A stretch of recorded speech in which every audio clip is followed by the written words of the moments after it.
Alors, bonjour et bienvenue à tous. On va faire la démonstration sur comment effectuer l'administration à distance. Alors, il y a une petite erreur ici là, dans la feuille que vous voyez. Je demande, comme mise en situation, que les administrateurs doivent pouvoir gérer le serveur à distance à partir de n'importe quel poste. Dans la configuration du serveur, je vous indique assistance à distance. C'est pas du tout ça. C'est administration à distance, qui n'est pas du tout la même chose. Alors, il va falloir s'assurer que notre serveur puisse faire de l'administration, se laisser administrer à distance, en fait. Et il va falloir qu'on active la fonctionnalité de bureau à distance, qui en fait est le protocole RDP.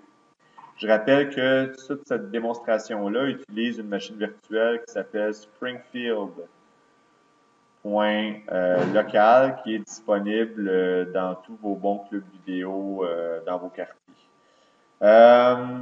Il va falloir aussi donc modifier les fonctionnalités de pare-feu pour arriver à faire l'administration à distance. Mais je vous dirais qu'une fois que l'accès est rendu possible, le gros du travail s'effectue au niveau du client, où il va falloir faire dans un premier temps l'installation de RSAT, qui est Remote Server Administration Tool, qui est un logiciel qu'on télécharge du web et qu'on installe.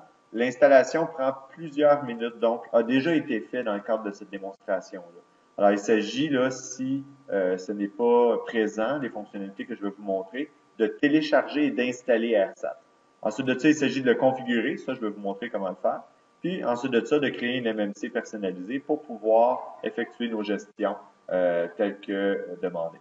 Alors, on va faire ça en même temps qu'on va donner au maire le droit de modifier des mots de passe à des élèves par une délégation de pouvoir à un groupe. Alors, on va parler de délégation de pouvoir à une unité organisationnelle. On va se servir du prétexte qu'au maire a comme devoir de pouvoir effacer les mots de passe des élèves pour faire l'administration à distance. Alors, on y va tranquillement. C'est parti. On commence du côté du serveur. On va préparer l'assistance à distance. Deux choses.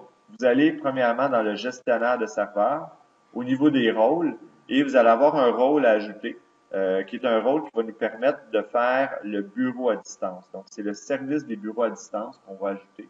Ça va nous permettre de prendre contrôle total du serveur à distance, qui est une des fonctionnalités de contrôle à distance qu'on va utiliser aujourd'hui. Alors ça, c'est un rôle à installer. On fait suivant et on utilise principalement, attendez une seconde, hôte de session bureau à distance. Comme ça. Ensuite de ça, est-ce qu'on a l'hôte de virtualisation des services bureau à distance? C'est pas nécessaire celui-là, je pense, pour faire. Donc, c'est juste l'hôte de session bureau à distance. Alors, on va utiliser ça. On fait l'installation du rôle et on exige l'authentification au niveau du réseau. Alors, ce que ça va faire, c'est qu'il va avoir une validation du type de client. Et si j'ai pas un client qui est assez récent, la connexion va être refusée. Alors, on fait ça. Le mode de licence, on va le configurer ultérieurement.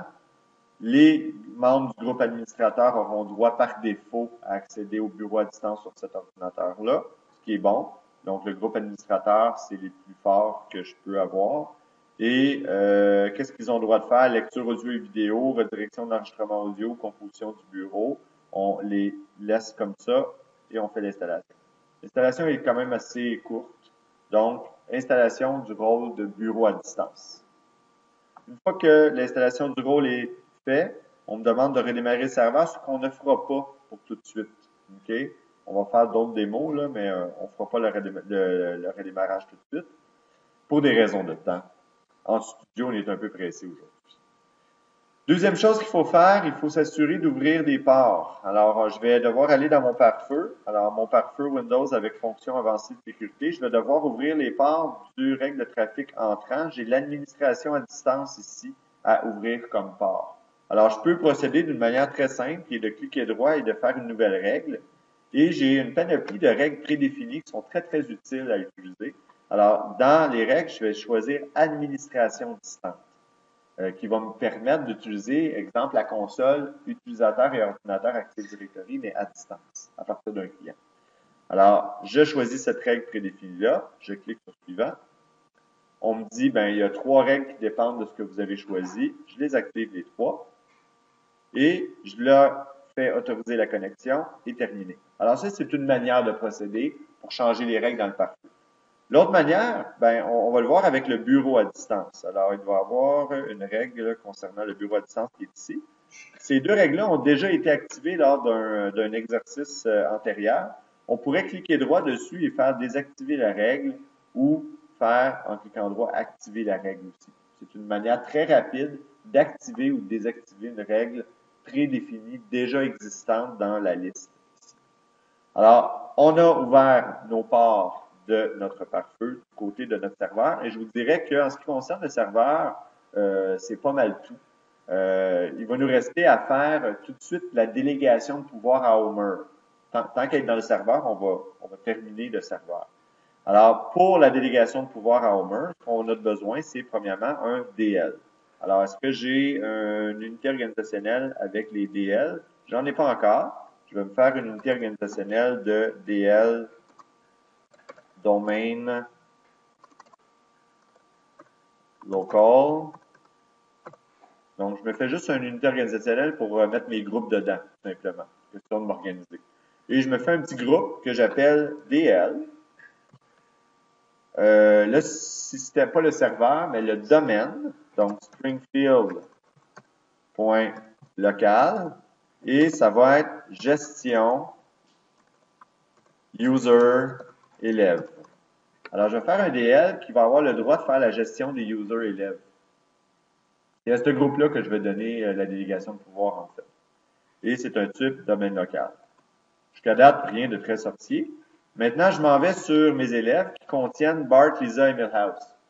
Je vais faire une délégation de pouvoir sur cette unité organisationnelle-là. Délégation de contrôle, délégation de pouvoir. J'ai un assistant qui démarre, qui me permet de dire, ben, tu peux utiliser des groupes. Donc, oui, je vais prendre mon groupe que je viens justement de créer, mon DL avec mon intention de gestion. Je fais suivant. Et je délégué des tâches courantes. Réinitialiser les mots de passe utilisateurs. Alors, c'est le droit que j'ai demandé ici, mais vous pouvez voir qu'il y a plein de droits qui sont là. Créer, supprimer, gérer des comptes. On peut s'amuser, là.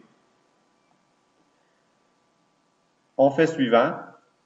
C'est terminé. Et là, le groupe a le droit, les membres du groupe ont le droit de gérer les élèves. Alors, ben, gérer, en fait, effacer les mots de passe. Il me reste juste à m'assurer que dans mon groupe, ben, mes membres, et c'est les rares exceptions où on va mettre un utilisateur directement dans un DL, mais dans ce cas-là, ça serait pertinent. À ce moment-là, on pourrait mettre Homer carrément membre de ce groupe-là. Et comme il est membre du groupe, il va avoir le droit d'effacer les mots, de changer les mots de passe des gens qui sont dans l'unité organisationnelle. Donc là, jusqu'à date, on est dans le serveur, mais tout ça, ça peut pas se passer dans le serveur. Il faut absolument que ça se passe du côté du client. Donc là, on y va avec AirSat du côté du client. Alors, comme je vous disais, AirSat a été installé. Une fois qu'AirSat est installé, il n'y a rien qui fonctionne. Il faut absolument aller dans Programmes et fonctionnalités et vous cliquez sur Activer ou désactiver des fonctionnalités Windows. J'ai ouvert une session avec Homer en passant. Fait que je n'ai pas le droit d'admin, donc il faut vraiment que je prenne mon administrateur du domaine pour pouvoir activer ou désactiver des fonctionnalités Windows.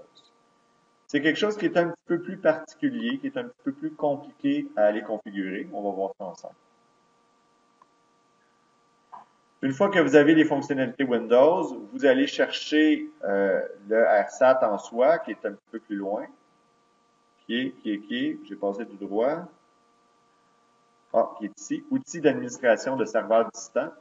Et ce qui est le fun avec ça, en fait, ce qui est le fun, ce qui est un peu problématique parfois, c'est qu'on pense cliquer une méga catégorie puis il n'y a rien qui se passe à l'intérieur. Donc, on a beau cliquer ici, il ne se passe absolument rien. Il faut vraiment aller chercher chacun de nos outils de façon individuelle. Je ne sais pas pourquoi Microsoft ne va pas appliquer la fonction que tu cliques sur le parent et tout se configure, là, mais il doit y avoir une raison. Donc, on va aller dans les outils d'administration de rôle dans les outils ADDS et ADLDS, outils ADDS, voyez-vous, tout est grisé, mais il n'y a rien de cliqué. Et vous allez choisir les composants logiciels affichables et outils de ligne de commande des services de domaine Active Directory. C'est celui-là qu'il faut choisir pour pouvoir avoir l'utilitaire, utilisateur et ordinateur Active Directory. C'est juste ça qu'il faut choisir. Ensuite de ça, ce qu'on va aussi choisir, probablement qu'on va aller choisir les services de bureau à distance. Donc, ça va être nos deux affaires qu'on va utiliser. On fait OK, et là, il y a un certain temps qui est nécessaire. Je ne sais pas pour quelle raison, mais c'est long.